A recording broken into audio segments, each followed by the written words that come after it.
Number 5, nalimutan magdasal. Ito yung gutom moments ni Caprice kung saan kakain na sana siya ng tinapay. Pero agad niyang na-realize, hindi pa sila nagdadasal. Gutom yarn? Number 4, ang pinaka-cute.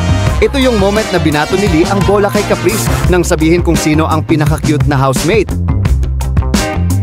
Nagulat din si Caprice dito. Mukhang dumamove si Lee dito.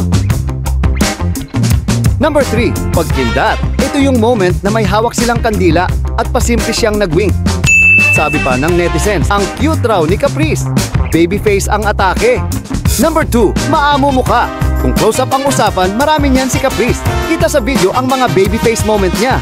Kahit fans cute na cute sa mga ngiti niya. Number 1, na OOC, dito sinabi ni Caprice na naiilang daw siya kapag hindi maayos gamit sa paligid. At kapag hindi po maayos yung nakikita ko, parang medyo hindi po ako mapakalay na ayos ko po talaga siya agad kung pwede. Natuwa naman ang fans sa pagiging honest niya dito. Lumabas ang soft side niya. Nakarelate ka din ba sa kanya?